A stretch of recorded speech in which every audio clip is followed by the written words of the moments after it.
you've heard of Docker, right? Maybe you've even used it, but what a lot of people don't realise is that containers aren't just Docker. There's LXC, Containerd, Podman. The container ecosystem is honestly way bigger than most people realise. So today, we're breaking down what containers actually are, why multiple types exist, and what the OCI standards mean for your home lab. Welcome to Foxy's Lab. I'm Foxy, and today we're diving into container technology. Not just Docker, but the whole landscape. By the end of this video, you'll understand the fundamental differences between container types and why it actually matters for your projects. So, go grab a coffee, I'll get one too, and then we'll get into it. Containers package applications with their dependencies. That's the elevator pitch that you'll hear everywhere, but let's dig into what that actually means, because it's actually more interesting than it sounds. Traditional virtual machines virtualize hardware. Each VM runs a full operating system right down to the kernel. You're basically running an entire computer inside your computer, which means you've got the overhead of managing multiple operating systems, multiple kernels, and all that jazz. Containers work differently. They virtualize at the OS level. They share the host's kernel, but keep processes, file systems, and networks all isolated from each other. Think of it like apartments in a building. Everyone shares the same foundation and utilities, but each unit is completely separate. This is what makes containers so much smaller than VMs. We're talking megabytes instead of gigabytes, seconds to start instead of minutes. When you're actually working with them, the difference is massive. You could spin up a dozen containers in the time it takes to boot a single virtual machine. But not all containers are created equally, and understanding those differences can completely change how you build your projects. Some containers are designed to run single applications, others want to behave like full systems, and that's where things get fun. Docker launched in 2013 and completely revolutionised how we think about deploying software. Before Docker, containers did exist. LXC's been around since 2008, but Docker made them accessible to regular developers instead of just system administrators. Docker containers focus on individual applications. You containerize a single service like a web server or a database, one thing per container. It's basically the Unix philosophy applied to deployment. Do one thing and do it well. The thing that makes Docker amazing is that Docker images get built in layers, and each layer is permanent once it's created. When you write a Docker file, every instruction creates a new layer. Install some packages? That's a layer. Copy your application code? Another layer. Set environment variables? You guessed it, another layer. These layers stack on top of each other like a file system lasagna, and Docker caches each one of them. So when you change your code and rebuild, Docker only rebuilds the layers that actually changed. I don't care about anything else. Everything else gets pulled from the cache. This means if you've got a base Ubuntu layer that's about 100 megabytes, you don't download or store that 100 megabytes every single time. You share it across every container that uses that image. The layering system is also why Docker images can be so efficient.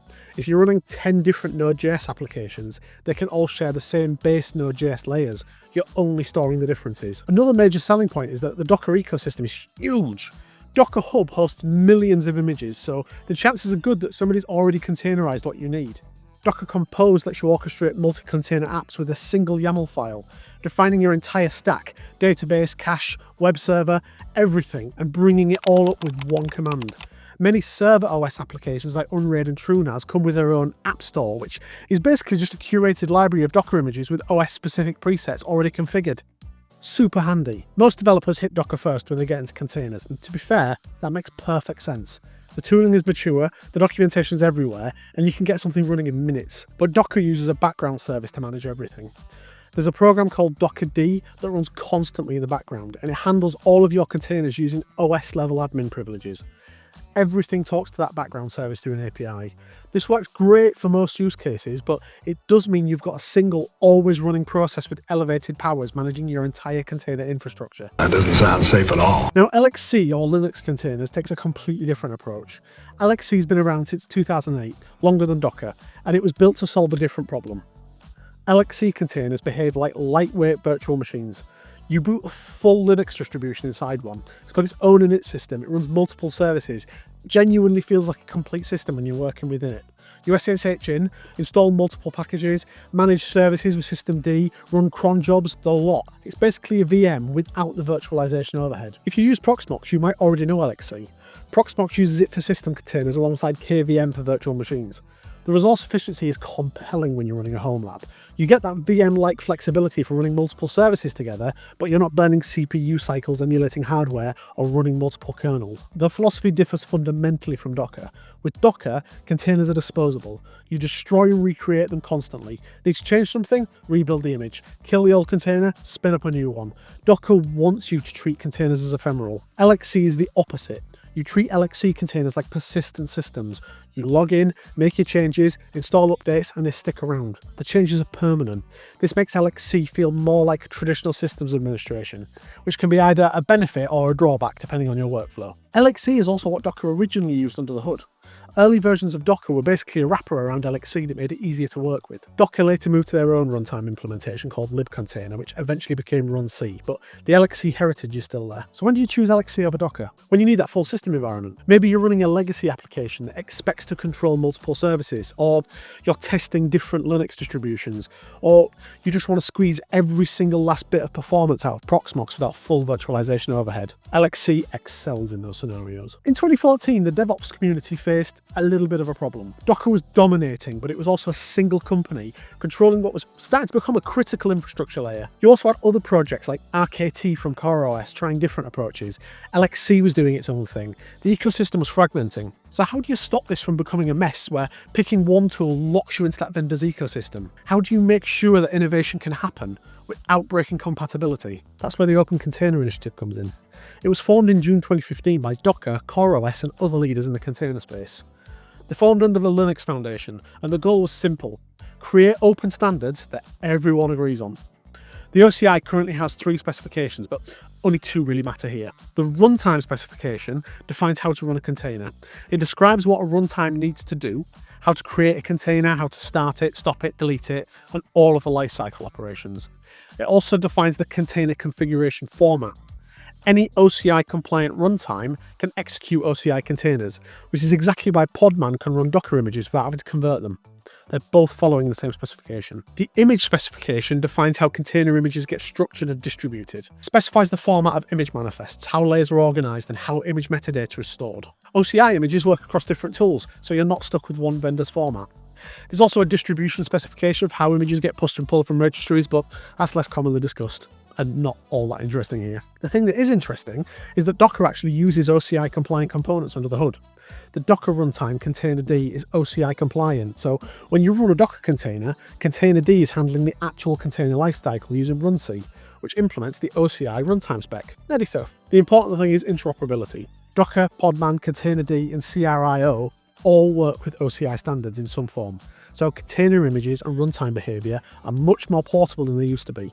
That's why you're not completely locked into one tool forever. Standards create ecosystem health. You're not locked into one vendor.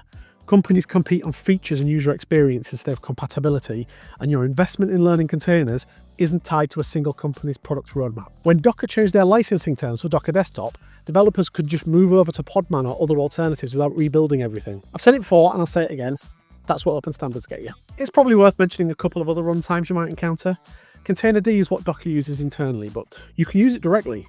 Kubernetes often does. It's lighter weight than full Docker because it doesn't include all of the developer tooling. And Podman is starting to get really popular, especially in the enterprise space. Unlike Docker, there's no background service running as root. When you run a container with Podman, it starts that container process directly. This is actually better for security because there's no always running privileged process that could be compromised. Podman also supports rootless containers properly. This lets you run containers as a regular user without needing elevated privileges at all. The command line interface for Podman is deliberately compatible with Docker. In many cases, you can literally alias Docker to Podman and your scripts just work. That's OCI compatibility in action. So what does this actually mean when you're building your home lab or deploying projects? I would say choose Docker when deploying applications, especially modern cloud-native stuff distributed as container images. The ecosystem is more mature, documentation is abundant, and most self-hosted projects provide Docker images that just work. You'll spend less time fighting tools and more time building.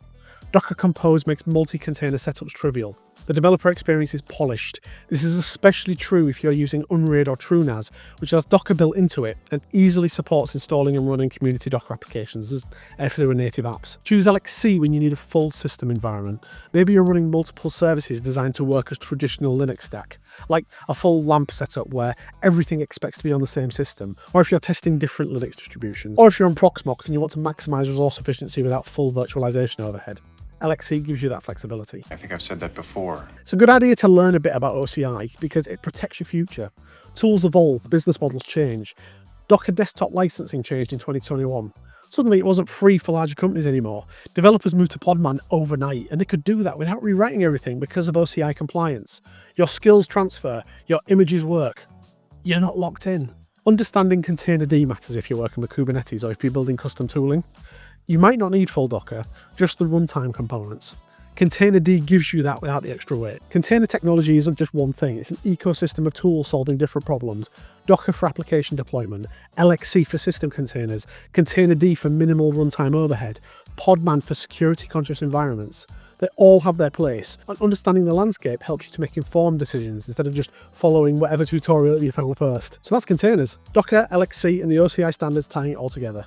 We've covered the fundamental differences, why they exist and when you choose one over another.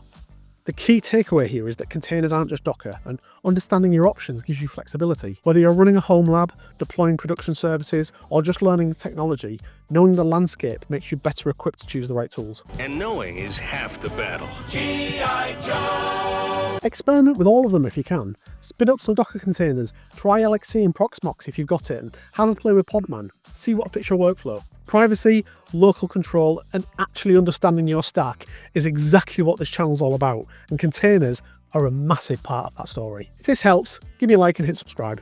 Drop a comment with your container questions or let me know what you're running in your home lab. I always love to hear what people are building. If you want to learn more about Docker or LXC, I've got a series called What the Heck, which explains this sort of thing in an easy to understand way, and they both have their own self-contained videos. I'll pop a link to the videos right here. See what I did there? Ta-ra!